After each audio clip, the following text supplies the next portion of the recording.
Assalomu alaykum aziz pensionerlar va hurmatli tomoshabinlar. Bugungi videomiz juda muhim, hatto shoshilinch xarakterga ega. Shuningdek, pensiya yoshiga yaqinlashayotganlar va oilasida pensionerlar borlar uchun hayotiy ahamiyatga ega bo'lishi mumkin. So'nggi paytlarda pensiya tizimida yuz bergan jiddiy o'zgarishlar haqida ko'plab savollar kelib tushmoqda va men bugun shu savollarga aniq, tushunarli javoblar berishga harakat qilaman. Shuning uchun iltimos, diqqatingizni jamlab, bu videoni oxirigacha bir so'zini ham o'tkazib yubormay tinglang. Chunki bu yerda aytiladigan har bir jumla sizning moddingizga bevosita ta'sir qilishi mumkin. Agar hoziroq kanalimizga obuna bo'lmagan bo'lsangiz, bu juda qimmatli ma'lumotlarni o'tkazib yubormaslik uchun hoziroq obuna bo'lish tugmasini bosing va videoga like bosishni unutmang. Bu bizning kanalimiz rivoji uchun juda muhim. Qo'yilgan muammoning mohiyati. Avval qanday edi va hozir nima o'zgardi? Uzoq yillar davomida mamlakatimizdagi pensiya tizimi barqarorlikni ta'minlashga qaratilgan edi. Pensiyalar asosan ish staji va ish haqi miqdori asosida hisoblanardi. Har bir fuqaro o'zining mehnat faoliyati davomida to'plagan staji va maoshi bo'yicha ma'lum bir miqdordagi pensiyaga umid qilishi mumkin edi. Bu tizim o'zining soddaligi va tushunarliligi bilan ajralib turardi. Masalan, 40 yillik ish stajiga ega so'nggi 5 yil davomida nisbatan yuqori maosh olgan fuqaro yuqori pensiya olishiga ishongan bo'lsa, kamroq ish stajiga ega bo'lganlar yoki umuman ishlamagan ayrim toifalar minimal pensiya yoki nafaqaga qanoat qilishardi. Ishlayotgan pensionerlar uchun pensiya miqdoriga ish haqi qo'shilmasdi. Ular shunchaki o'z pensiyalarini va ish haqlarini alohida olishardi. Bu tizim odamlarning kelajakda davlat tomonidan qo'llab-quvvatlanishiga bo'lgan ishonchini mustahkamlar edi. Har bir chorakda yoki yilda pensiya miqdorlari inflyatsiya darajasiga qarab indeksatsiyalanar edi. Biroq bu o'zgarishlar ko'pincha kichik miqdorda bo'lib, hayotiy ehtiyojlarni to'liq qoplay olmasligi mumkin edi. Ammo bugungi kunda vaziyat jiddiy ravishda o'zgardi. So'nggi yillarda, ayniqsa oxirgi bir necha oy ichida O'zbekiston Respublikasi prezidentining farmonlari va hukumat qarorlari bilan pensiya tizimiga qator tub islohotlar kiritildi. Bu islohotlar asosan quyidagi yo'nalishlarda amalga oshirildi. Birinchidan, pensiyalarni hisoblash metodologiyasi qayta ko'rib chiqildi. Endilikda pensiya miqdorini aniqlashda faqat oxirgi 5 yildagi ish haqi emas, balki butun mehnat faoliyati davomidagi ish haqi hisobga olinishi mumkinligi kabi imkoniyatlar yaratildi. Bu esa har bir fuqaroga eng maqbul variantni tanlash imkonini beradi. Ikkinchidan, ijtimoiy pensiya va nafaqalar tizimi kuchaytirildi. Oldinlari pensiya olish uchun yetarli ish stajiga ega bo'lmagan fuqarolar uchun qo'shimcha imtiyozlar va bazaviy minimal pensiya miqdorlari oshirildi. Bu ayniqsa kam ta'minlangan oilalarga va yolg'iz pensionerlarga katta yordam bo'ladi. Uchinchidan, pensiya xizmatlarini raqamlashtirish jadal tus oldi. Hozirda ko'plab pensiya xizmatlarini davlat xizmatlari markazlari DXM orqali yoki hatto internet orqali uyingizdan chiqmasdan turib amalga oshirish mumkin. Bu navbatlar va ortiqcha byurokratik to'siqlarni kamaytirishga xizmat qiladi. To'rtinchidan, inflyatsiya ta'sirini kamaytirishga qaratilgan chora-tadbirlar kuchaytirildi. Pensiya miqdorlari muntazam ravishda va aniqroq mexanizmlar asosida oshirilmoqda. Bu esa pensionerlarning turmush darajasini saqlab qolishga yordam beradi. Beshinchidan, ba'zi bir pensioner toifalari uchun qo'shimcha imtiyozlar va subsidiyalar joriy etildi. Bu masalan, kommunal to'lovlarni qoplash, dori-darmon xarajatlari uchun kompensatsiya kabi yordamlarni o'z ichiga olishi mumkin. Bu o'zgarishlarning asosiy sababi mamlakatimiz iqtisodiyotining rivojlanishi, ijtimoiy adolatni ta'minlashga bo'lgan e'tiborning kuchayishi va aholi demografik tarkibidagi o'zgarishlardir. Davlat har bir fuqaroning, ayniqsa keksa avlod vakillarining munosib hayot kechirishini ta'minlashga intilmoqda. Shuning uchun bu o'zgarishlar sizning pensiyangiz miqdoriga, uni olish tartibiga va qo'shimcha imtiyozlarga ega bo'lishingizga bevosita ta'sir qilishi mumkin. Bu yangiliklarni o'z vaqtida bilib olish va ulardan to'g'ri foydalanish juda muhimdir. Asosiy qism 1. Batafsil tahlil. Nimalarni bilishingiz kerak? Kimlar xavotirlanishi kerak va kimlar xavotirlanmasa ham bo'ladi? Pensiya tizimidagi yangiliklar barcha pensionerlarga bir xil ta'sir qilmaydi. Ba'zilar uchun bu ijobiy o'zgarishlar bo'lsa, ba'zilar uchun shunchaki ma'lumotni yangilashga to'g'ri keladi. Nimalarni bilishingiz kerak? Eng avvalo, pensiya miqdorini hisoblashda ish stajiga va olingan ish haqiga bo'lgan yondashuv o'zgardi. Endilikda sizning pensiyangizni hisoblashda butun mehnat faoliyatingiz davomidagi eng foydali yillar. Masalan, istalgan 5 yil yoki 10 yildagi o'rtacha ish haqi inobatga olinishi mumkin. Bu o'zgarish ayniqsa mehnat faoliyatining boshida kamroq maosh olib, keyinchalik yuqori lavozimlarda ishlagan yoki aksincha yoshi o'tgan sari maoshi kamaygan fuqarolar uchun juda muhim.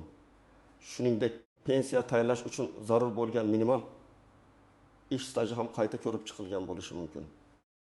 Ba'zi toifalar uchun u qisqartirilgan bo'lsa, boshqalar uchun esa yanada aniqroq qoidalar belgilangan.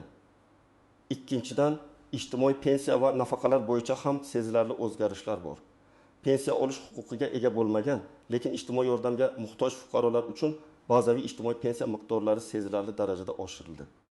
Bu asosan nogironligi bo'lgan shaxslar, boquvchisini yo'qotgan oilalar va yetarli ish stajiga ega bo'lmagan qariyalar uchun dolzarb. Uchinchidan, ayrim imtiyozli toifalar uchun qo'shimcha to'lovlar va subsidiyalar joriy etildi. Bular urush faxriylari, Chernobil fojiasi oqibatlarini bartaraf etishda qatnashganlar, yolg'iz pensionerlar va boshqalar bo'lishi mumkin. Bu to'lovlar pensiyaga qo'shimcha tarzda amalga oshiriladi va ularning maqsadi ushbu toifadagi fuqarolarning turmush sharoitini yaxshilashdan iborat. 4-dan, pensiya olish tartibi soddalashtirildi. Endilikda pensiya olish uchun ortiqcha hujjatlar talab etilmaydi va barcha jarayonlarni davlat xizmatlari markazlari orqali yoki pensiya jamg'armasining elektron xizmatlari orqali amalga oshirish mumkin. Bu jarayonning shaffofligini oshiradi va korrupsiya holatlarining oldini oladi. Kimlar xavotirlanishi kerak? Aslida xavotirlanish emas, balki e'tiborli bo'lish kerak deyish to'g'riroq bo'ladi. Ishlayotgan pensionerlar. Agar siz pensiyada bo'lsangizda, qo'shimcha daromad topish maqsadida ish faoliyatingizni davom ettirayotgan bo'lsangiz, pensiya miqdorini qayta hisoblash masalasi siz uchun dolzarb. Yangi qoidalar sizning ish haqingizni pensiya hisobiga qo'shish imkonini berishi yoki aksincha ba'zi imtiyozlarni o'zgartirishi mumkin. Shuning uchun o'z mehnat daftarchangiz va ish haqi ma'lumotlaringizni pensiya jamg'armasiga taqdim etib, pensiyangizni qayta hisoblatish haqida maslahat olishingiz tavsiya etiladi. 2. Ish staji to'liq bo'lmagan fuqarolar, agar sizning ish stajingiz pensiya tayinlash uchun yetarli bo'lmasa, siz ijtimoiy pensiya yoki nafaqalar olish huquqiga ega bo'lishingiz mumkin. Bu borada yangi qonun hujjatlari qanday imkoniyatlar yaratganini aniqlab olishingiz kerak. Hujjatlarda kamchiliklar bor shaxslar agar mehnat daftarchangizda, pasportingizda yoki boshqa shaxsiy hujjatlaringizda xatoliklar, noaniqliklar mavjud bo'lsa, siz pensiya tayinlash yoki uni qayta hisoblash jarayonida qiyinchiliklarga duch kelishingiz mumkin. Barcha hujjatlaringizni hoziroq tartibga solib qo'yishingiz juda muhim. 4. Boquvchisini yo'qotgan oilalar va nogironligi bo'lgan shaxslar. Sizga tayinlangan nafaqa yoki pensiya miqdori hamda qo'shimcha imtiyozlar qayta ko'rib chiqilgan bo'lishi mumkin. Bu boradagi yangiliklarni bilib olish va tegishli murojaat qilish siz uchun foydali bo'ladi. Kimlar xavotirlanmasa ham bo'ladi. Agar sizning pensiyangiz yangi qoidalarga muvofiq allaqachon qayta hisoblab chiqilgan bo'lsa va siz muntazam ravishda pensiya to'lovlarini olib turgan bo'lsangiz, demak sizga hozircha qo'shimcha harakatlar qilish shart emas. Pensiya jamg'armasi va boshqa tegishli organlar o'zgarishlarni avtomatik ravishda amalga oshirishga harakat qiladi. Biroq, shunga qaramay, har bir fuqaro o'z pensiya holatini va uning miqdorini doimiy ravishda kuzatib borishi kerak bo'lsa, ma'lumotlarni aniqlashtirishi zarar qilmaydi. Axir, bu sizning moddiy ta'minotingiz. Bir nechta aniq misollar. Misol ishlayotgan pensioner Ahmad Bobo 7 yoshda. U 45 yil davomida zavodda muhandis bo'lib ishlagan va 2018 yildan beri pensiyada. Uning oylik pensiyasi 2,5 million so'm. Pensiyaga chiqqandan so'ng u kichik bir konsalting firmasida yarim stavka ishlay boshlagan va oylik 1 million so'm daromad oladi. Avvalgi tizimda uning ish haqi pensiya miqdoriga ta'sir qilmas edi. Yangi qonun hujjatlariga ko'ra, agar Ahmad Bobo pensiya jamg'armasiga murojaat qilib, o'zining keyingi ish stajini va ish haqini hisobga olishni so'rasa, uning pensiyasi qayta hisoblanishi mumkin. Agar uning konsalting firmadagi ish haqi avvalgi ish haqi bilan birgalikda pensiya uchun foydaliroq koeffitsient bergan bo'lsa, uning pensiyasi masalan 2,1 million so'mga yetishi mumkin. Aksincha, agar bu yangi ish haqi uning umumiy pensiya hisobiga salbiy ta'sir qilsa, bu kamdan kam holat. U eski hisoblash usulida qolishni tanlashi mumkin. Bu yerda Ahmad bobo uchun muhimi pensiya jamg'armasiga murojaat qilib, qayta hisoblash variantlarini bilib olish va o'zi uchun eng foydali bo'lganini tanlashdir. Misol 2. Kam ish stajiga ega bo'lgan Zuhra Aya 65 yoshda. U oilaviy sabablarga ko'ra faqat 10 yil rasmiy ish stajiga ega bo'lgan. Qolgan vaqtini uy ishlari bilan band o'tkazgan. Oldinlari u faqat minimal ijtimoiy nafaqa olardi. Bu esa oylik 600 ming so'm atrofida edi. Yangi islohotlar doirasida ijtimoiy pensiyalar miqdori oshirildi va ularni tayinlash mexanizmi soddalashtirildi. Endilikda Zuhra Ayaga tayinlangan ijtimoiy pensiya miqdori 820 ming so'mga yetishi mumkin. Shuningdek, u ba'zi imtiyozlarga, masalan, kommunal to'lovlar uchun subsidiya olish huquqiga ham ega bo'lishi mumkin. Buning uchun u davlat xizmatlari markaziga murojaat qilishi va o'zining ijtimoiy holati to'g'risidagi ma'lumotlarni taqdim etishi lozim. Misol 3. Urush qatnashchisi Erkin Bobo 90 yoshda urush faxriysi. Uning oylik pensiyasi 2 million so'm. Yangi qonunchilikka ko'ra, urush faxriylari va ularga tenglashtirilgan shaxslarga har chorakda qo'shimcha moddiy yordamlar ajratilishi, shuningdek kommunal to'lovlar uchun 75 minggacha chegirmalar berilishi belgilab qo'yilgan. Erkin bobo avval aymatik chegirmadan foydalangan bo'lsa, endi u bu chegirma miqdorining oshirilishini bilishi va undan foydalanish uchun tegishli idoralarga murojaat qilishi kerak. Shuningdek, u dorixonalarda ba'zi turdagi dorilarni bepul olish huquqiga ham ega bo'lishi mumkin. Bu uning sog'lig'ini saqlash va turmush sifatini yaxshilashda katta yordam beradi. Asosiy qism 2.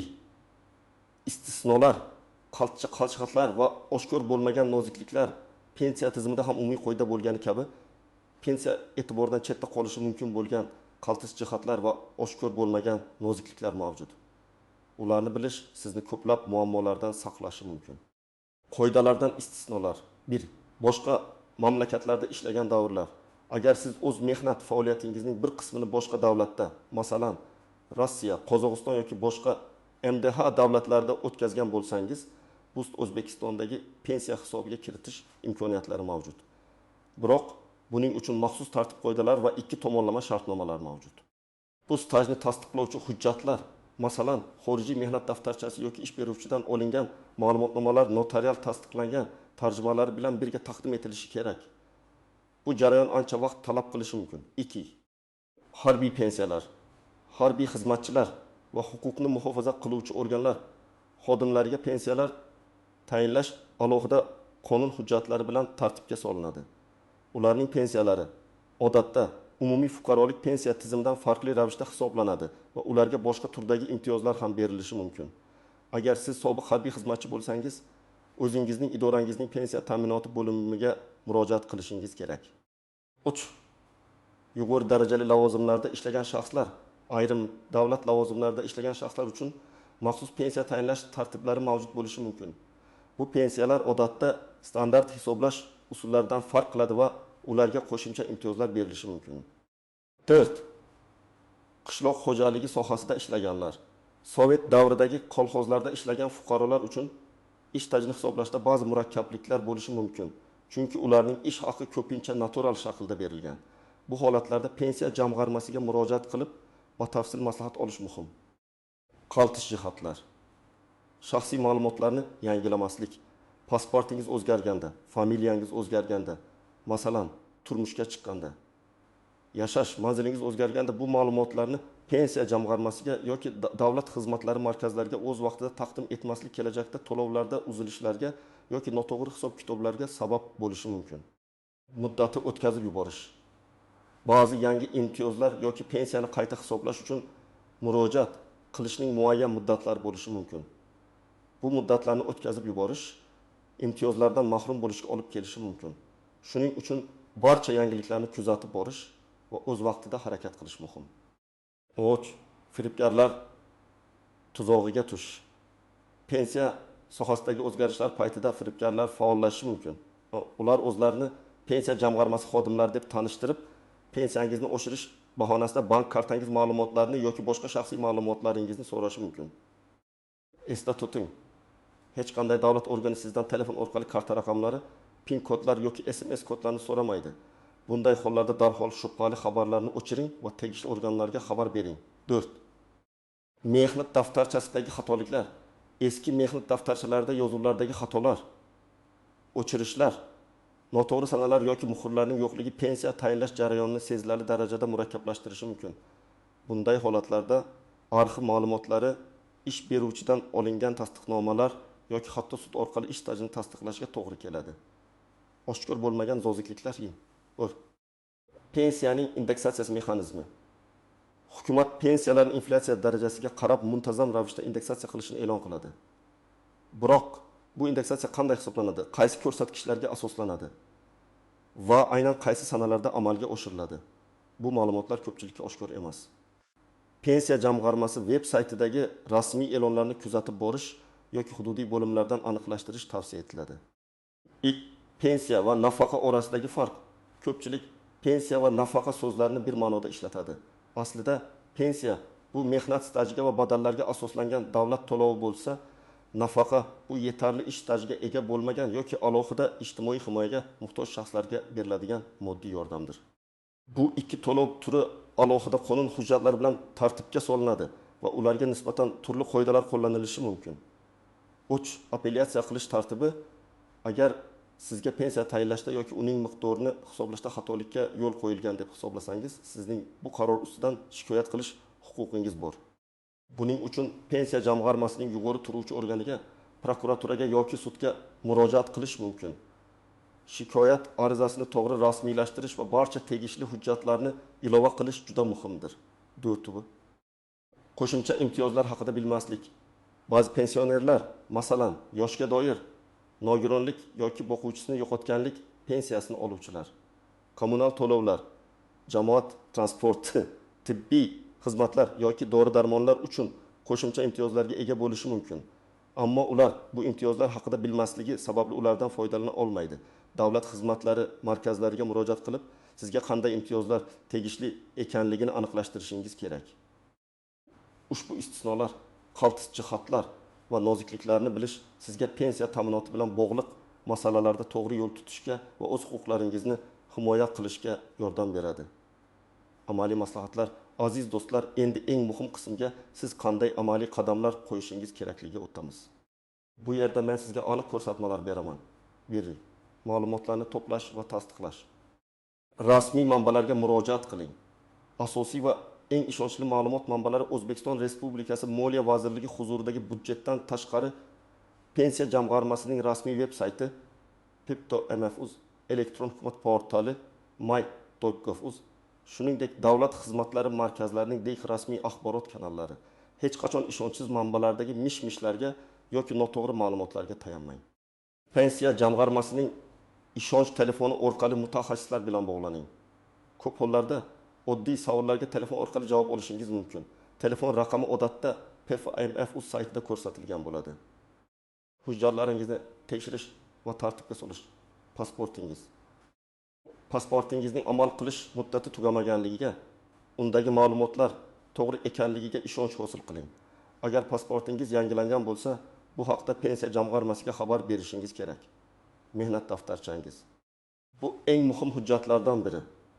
Undagi barcha yozuvlar aniq, muhrlar tushunarli ekanligiga ishonch hosil qiling.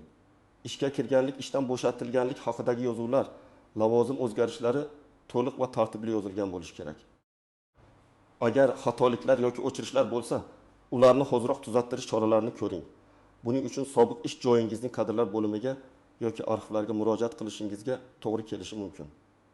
Diplomlar va boshqa ta'lim hujjatlari. O'qish davri ham ish stajiga qo'shilishi mumkin. Shuning uchun ularni ham tayyorlab qo'ying. Nikoh guvohnomasi, tug'ilish haqidagi guvohnomalar. Agar sizga oila a'zolaringiz uchun nafaqa tayinlanayotgan bo'lsa yoki familiyangiz o'zgargan bo'lsa, bu hujjatlar talab qilinishi mumkin. Harbiy guvohnoma. Agar harbiy xizmatni o'tagan bo'lsangiz, harbiy guvohnomangiz ham ish stajini hisoblashda muhim bo'ladi. Nogironlik haqidagi ma'lumotnoma.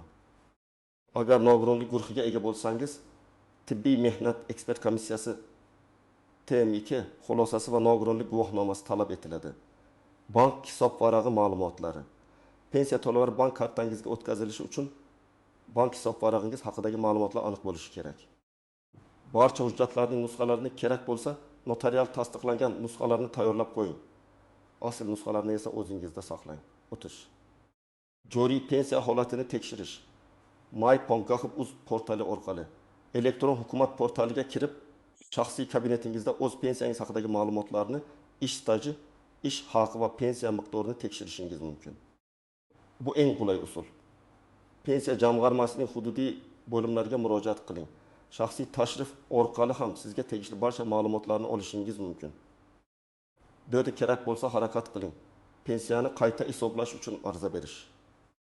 Agar sizning pensiyangiz yangi qoidalar asosida qayta hisoblanmagan bo'lsa yoki siz ish staji davomida ish haqi o'zgargan bo'lsa va uni pensiyaga ta'sirini bilmoqchi bo'lsangiz, pensiya jamg'armasining hududiy bo'limiga yoki davlat xizmatlari markaziga murojaat qilib, pensiyani qayta hisoblash bo'yicha ariza bering. Pensiyani qayta hisoblashni so'rashingiz va unga tegishli hujjatlarni, mehnat daftarchasi, ish haqi ma'lumotnomalari ilova qilishingiz kerak. Mutaxassislar sizning hujjatlaringizni o'rganib chiqib, qaysi hisoblash usuli siz uchun eng foydali ekanligini aniqlashadi. Yangi imtiyozlar uchun murojaat qilish. Agar sizda yangi joriy etilgan imtiyozlarga, masalan, kommunal to'lovlar uchun subsidiyalar, dorilar uchun kompensatsiyalar bo'lgan huquq paydo bo'lsa, bu haqda davlat xizmatlari markazlariga DXM murojaat qiling.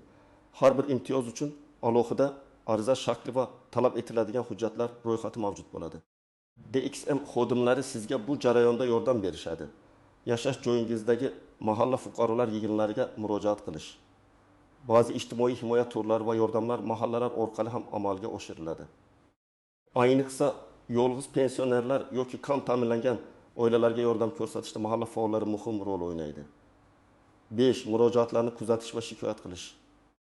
Agar sizning arizangizga belgilangan muddat ichida javob berilmasa yoki sizga tayinlangan pensiya miqdori bilan rozi bo'lmasangiz, pensiya jamg'armasining yuqori turuvchi organiga yozma shikoyat bilan murojaat qiling.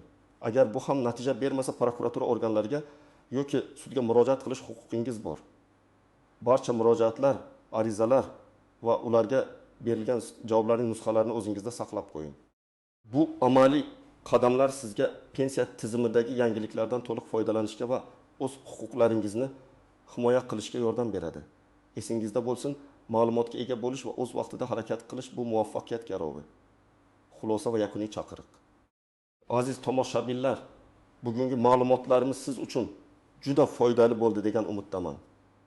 Pensiya tizimidagi bu o'zgarishlar sizning moddiy ahvolingizga bevosita ta'sir qilishi mumkin bo'lgan jiddiy masalalardir. Shuning uchun men sizni yana bir bor ehtiyotkor bo'lishga, har bir ma'lumotni rasmiy manbalardan tekshirishga va o'z vaqtida tegishli chora-tadbirlarni ko'rishga chaqiraman.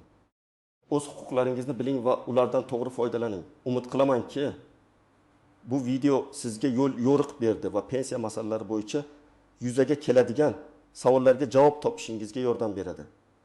Sizning pensiyangizni qayta hisoblashda yoki yangi imtiyozlar olishda qanday qiyinchiliklarga duch kelayotganingizni, qanday muvaffaqiyatlarga erishganingizni izohlarda yozib qoldiring.